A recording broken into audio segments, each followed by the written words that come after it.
Hey y'all, welcome back to the ranch. I'm Jared Paul, and it just started pouring on me while I was working on the raised tree bed. So hopping inside, and I'm going to get to some very overdue tidying up of a bonsai area that has really turned into like a monster plant explosion. So there's going to be a lot of untangling. I'll probably have to take the whole stand apart. But yeah, I've been meaning to get to it for a while, and now our queen of the night. It's putting off some flowers, which means it's going to bloom this year. And if you don't know what a queen of the night is, it's this exotic plant that has like mystical powers in some Asian cultures, and it blooms one night a year if you're lucky. We had it bloom a couple of years ago. We didn't have it bloom last year. Shocker. What did go well last year? So we're going to give it its proper space, let it have an amazing bloom this year, and then I'm going to prune it back hard for the first time.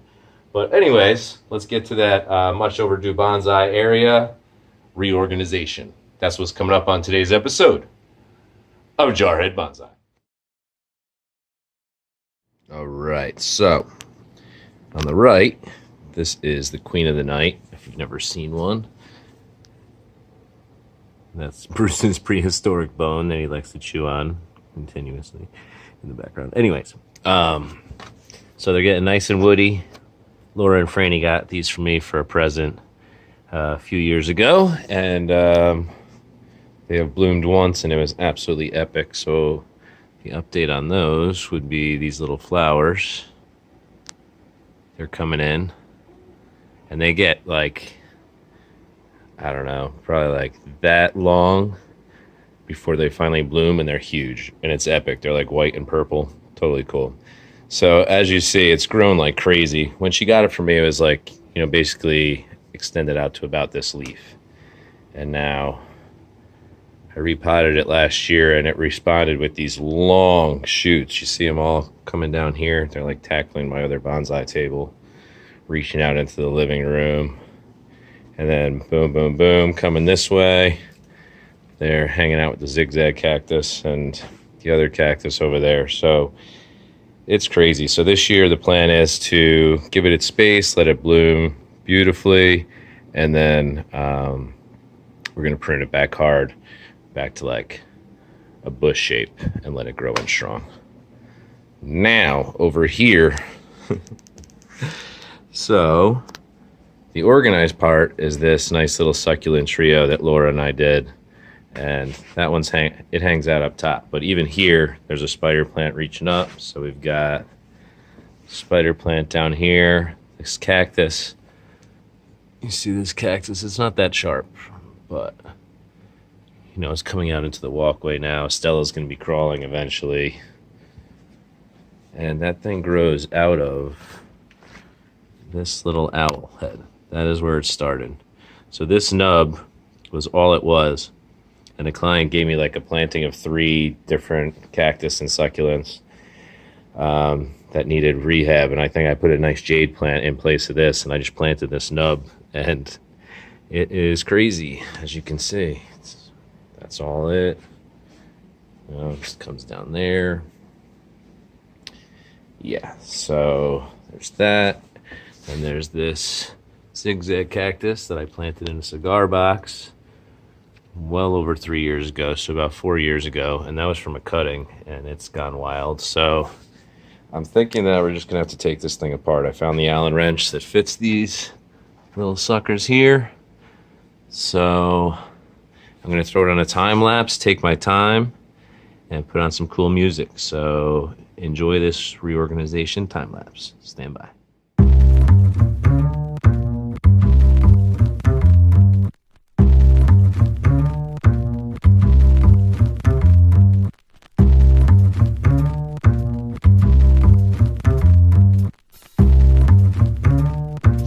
Y'all, so I wanted to stop the time lapse for a second to show you something really cool.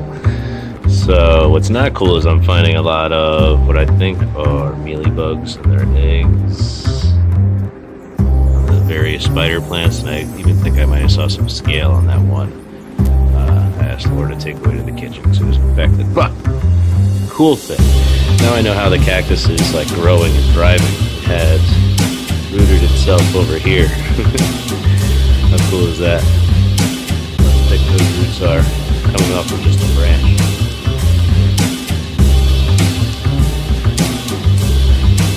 All from just a little nub, so don't underestimate little cactus nub if you see one. They're like extremely cheap. In the discount section of a nursery, and it looks pathetic. It could be. Now, I'm going to try and do this without cutting myself up. I might have to put on some rubber gloves. Just like I'm going to be 40, I don't work in the rain anymore. I don't need to work with prickly things barehanded to show that I'm a tough guy.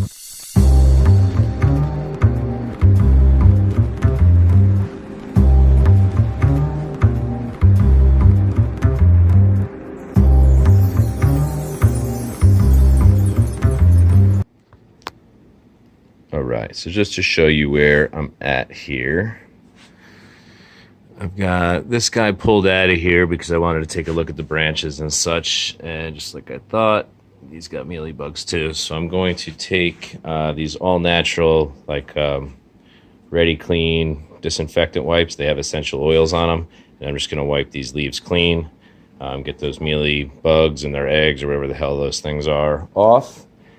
Over here, I've got the mats cleaned up. As you see, they're still shiny, a little wet. And I wiped all the cobwebs and nastiness off of this guy, and I tightened all of those. Okay.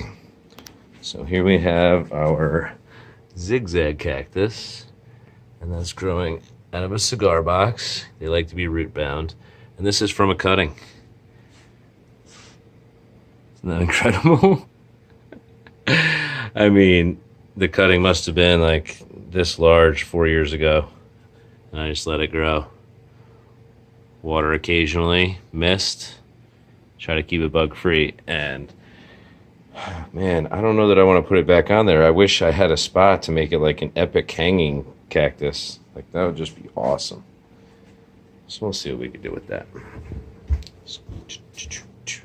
Over here, what had happened was the cactus that I thought was all out of the owl head, it broke off at one point, but it adapted, rooted down here, and now we've got a pretty cool plant. It's got a spider plant in there with some spiderettes coming out of it, and it looks like a little pathos even. I think it originated with a pathos, and these two just kind of hopped in there, the spider and the cactus. In fact, that's exactly what happened. It was a struggling pathos, or pothos. Pathos, pothos. And it's still struggling. That's the only part of it. And the other part took over. Okay. Now here's the original nub. The mama. Still hanging out in the owl head, and I'm assuming growing through the hole in the owl pot and into that pot below it. It makes sense to me. I just can't imagine that small of a root base producing this much cactus. So I think that one will go back on that table. Or maybe the other two large ones, no. Here is a sickly spider plant that I don't know, it looks like it has scale and mealy, so it just looks pathetic. I might prune it all the way hard back, put its pot outside, let the bugs die, like spray it with some fungicide, insecticide, and then bring it in. And this guy, can we get a light on you? Okay, so I don't know, this was like a little succulent rescue. I thought it was cool, but it doesn't look like it's growing that strong. So maybe I'll get the dead stuff out of here. That could probably join the planting again. At least the cigar box is pretty cool. All right, y'all. So what I'm working on now is right here. Let me get the flash off. Why are you on? All right, right here. You know, they have these aerial roots, and they kick them off a ton. So what I'm going to do is I'm going to leave them on the branch that's back there. And then, you know, some up here because they're not so unsightly. But I want this to be like nice, eye-popping, pretty area now that I'm reorganizing. And so I'm just going through, taking my little snips and clipping off as close to here as possible. Also, I've noticed with these and the zigzag that when you do get the mealy bugs and eggs, there's always the white forming at the base of these aerial roots. So it might help me out with those too. And it'll just look better. That's why we have the second plant. It's because these aerial roots planted itself and then, you know, it detached, and that's really cool. But for pure aesthetics, that's why I'm doing this. Anyways, I'm trying to keep busy. I'm really excited that I'm getting this done. Like, we've been putting this off for a long time. This has been basically put together for 3 years without anything being moved. And that was part of the plan, and the beauty of it was to let things just like grow together and be a wild little thing. But you know, there's there's a limit. And then these are the wipes that I am taking care of the mealies with. Since these have really broad, you know, these have broad leaves, these have broad leaves, these have broad leaves. It's just the wipes really work well with it rather than a spray. If I had like a smaller leaf thing, I would use a spray because I'm not wiping down a million like, say, Zelkova or elm leaves. All right, I'm going to get back to work, give you the update. All right, y'all. So here is the update. I was able to move the mama spider plant to the corner over there, and because it had a lot of spiderettes coming down, so it interfered with this. And I brought a damaged, it was on a houseplant rescue. Anyways, holiday cactus here, front and center, so I keep an eye on it. The problem was I was watering it too much, I believe. So anyways, hopefully that recovers. With that being said, I've got the original succulent up top.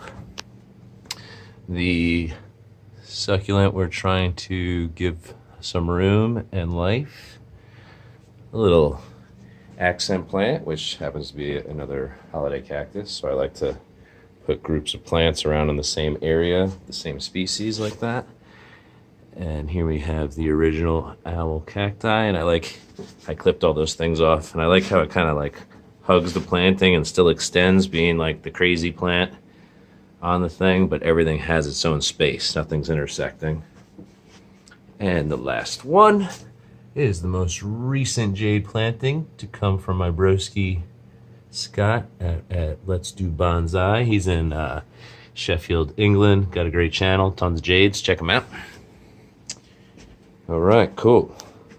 So yes, so that gives me the opportunity to get this cleaned up and then move it so it has more sun, more space, and you know, during its flowering season, it's just given its proper respect. So yes, moving right along. It is the next day, and I finally completed wiping all of the mealies and white stuff off of these awesome leaves.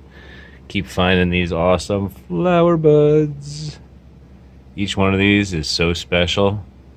Just picture that like 6 inches long and then opening in a 24-hour period. So cool. And then I'm loving the hanging cigar box. So good job, wifey, for coming up with that idea. Just makes it a little unique, and clearly this zigzag cactus loves it. So got that all cleaned up, and I clipped all the nasty little aerial roots off. So if they need them again, I'm confident that they'll grow them again. It just looks way better like that. So I'm sorry about the lighting in here, y'all. It's just, it is what it is. So there's our planting, nice and intact. Love how everything's spread out. That's how I originally wanted it. And I did the same thing, removing the aerial roots to this cactus in here. So it has some nice room to grow. See, it's already got an arm on the bench over here. Overlooking Barcelona, our honeymoon, which seems forever ago. About 19 months now. All right, yeah, so that's going to do it for today's episode of Jarhead Bonsai, y'all. Well, yesterday and today's. I hope you enjoyed it. looking forward to getting to see the Queen of the Night open again this year. So I will keep you all posted on that. I'll probably do a little time lapse so you can see it, boom, boom, boom, boom, boom, open, because it's pretty remarkable and memorable. Hopefully this video is as well. So if you haven't done so, please like and subscribe. And I'm Jared Paul from My Family Yours. Have a great weekend. Cheers, y'all.